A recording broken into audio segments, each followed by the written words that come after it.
সহমরণ প্রথা ছিল বাংলার এক অমানবিক ভয়াবহ প্রথা, যেখানে এক অসহায় বিধবা নারীকে তার মৃত স্বামীর জ্বলন্ত চিতায় সতী নামের জয়ধ্বনি দিয়ে পরম উৎসাহে দান করা হতো। এই নিষ্ঠুর প্রথার বিরুদ্ধে যেই মহান প্রাণ রুখে দাঁড়ান তিনি স্বয়ং রাজা রামমোহন রায়। তার ফলে 1829 সালে সতীদাহ প্রথা আইনত নিষিদ্ধ ঘোষণা করা হয়। এমনকি গঙ্গাসাগরে সন্তান বিসর্জন নিষিদ্ধ হয় তার আন্দোলনের ফলে। রাজা রামমোহন রায় ছিলেন পিতা রামকান্ত ও তারিণী দেবীর মেজ সন্তান। রামমোহন রায়ের পুত্র রমাপ্রসাদ রায় ছিলেন প্রথম ভারতীয় বিচারপতি। রামমোহন রায়ের মনন ও চিন্তার ফলে মধ্যযুগীয় অন্ধকার থেকে দেশ উত্তীর্ণ হয় আধুনিক যুগে। আজকে আমরা যাব রাজা রামমোহন রায়ের সিমলা বাড়িতে, যেখানে ওনার বাড়ির বাসিন্দারা থাকতেন এক সময়, এবং সেই বাড়িটিতে আত্মীয় সভার বৈঠকও বসত। তাহলে চলো সেই বাড়িতে আজকে ঘুরতে নিয়ে যাই তোমাদের। শিয়ালদহ স্টেশন থেকে বাসে করে ঠনঠনিয়া কালীবাড়ি নামলাম। সেখান থেকে রাস্তা পার হয়ে সোজা কিছুটা পায়ে হেঁটে যেতেই সামনে পড়ল আমহা স্ট্রিট পুলিশ স্টেশন, এবং সেখান থেকে সোজা বাঁ দিকে হাঁটতেই বাঁ হাতে পড়ল রামমোহন সিটি কলেজ, ঘোষ মিষ্টির দোকান, এবং তারপরই 85A রাজা রামমোহন সরণি, রামমোহন কলেজ ও মিউজিয়াম। রাজা রামমোহন রায়ের এই 85 নম্বর আমহা স্ট্রিটের বাড়িতেই তার পরিবারবর্গ বাস করতেন। কিছুদিন এই বাড়িতে আত্মীয় সভার অধিবেশন বসেছিল। বর্তমানে এটি মিউজিয়ামে রূপান্তরিত হয়েছে। সপ্তাহে একদিন আত্মীয় সভার অধিবেশন অনুষ্ঠিত হতো। রামমোহন রচিত ব্রহ্মসঙ্গীত পরিবেশন করতেন গোবিন্দমালা। শিবপ্রসাদ মিশ্র বেদ ও অন্যান্য শাস্ত্র পাঠ করতেন। এই বাড়িতে দ্বারকানাথ ঠাকুর, হলধর বসু, হরিহরানন্দ তীর্থস্বামী, নন্দকিশোর বসু, এমনকি ডেভিড হেয়ারও একসময় উপস্থিত থেকে আত্মীয় সভার অধিবেশনে যোগ দিয়েছেন। আত্মীয় সভা থেকেই 1817 সালে হিন্দু কলেজ গড়ার প্রস্তাব অনুমোদিত হয়। সমাজের নানা কুসংস্কার ও অপসংস্কৃতির বিরুদ্ধে যে প্রতিবাদ শুরু হয় তাতে আত্মীয় সভার গুরুত্ব অপরিসীম।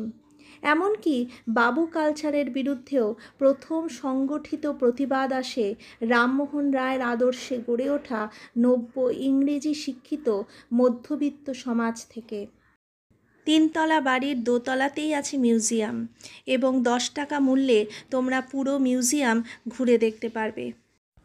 রামমোহন রায় যখন তিব্বতে ছিলেন তখন তিব্বতীরা বিশ্বাস করতেন যে বিশ্বের সৃষ্টিকর্তা লামার দেহে আশ্রয় করেন, এবং এক লামা থেকে অন্য লামার দেহে তিনি আশ্রয় নেন।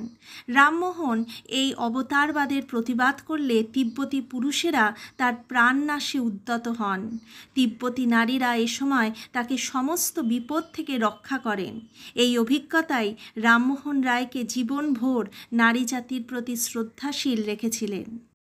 রামমোহন রায়ের একটি ক্যানভাসে তেল রঙে করা প্রতিকৃতি আছে, যা এঁকেছিলেন মার্কিন শিল্পী রেমব্রান্ট পেল, যখন ওনারা দুজনেই লন্ডনে ছিলেন।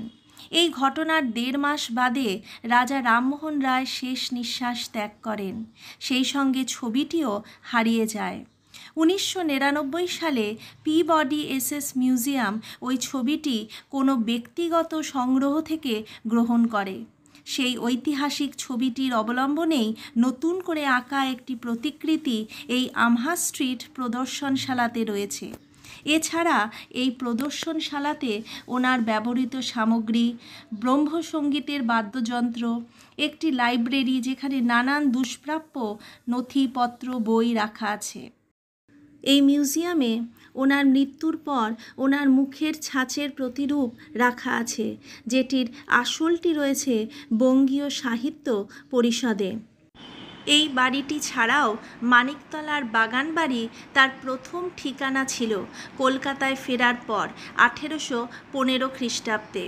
বর্তমানে 113 আচার্য প্রফুল্ল রায় সরণিতে কলকাতা পুলিশের অফিস ও প্রদর্শনশালা রয়েছে।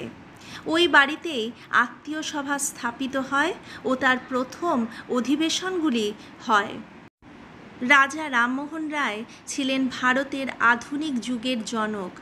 1833 খ্রিস্টাব্দে 27শে সেপ্টেম্বর ভারতের নবজাগরণের পথিকৃৎ রামমোহন রায়ের জীবনাবসান হয় ইংল্যান্ডের ব্রিস্টল শহরের কাছে স্ট্যাপেলটন গ্রোভে।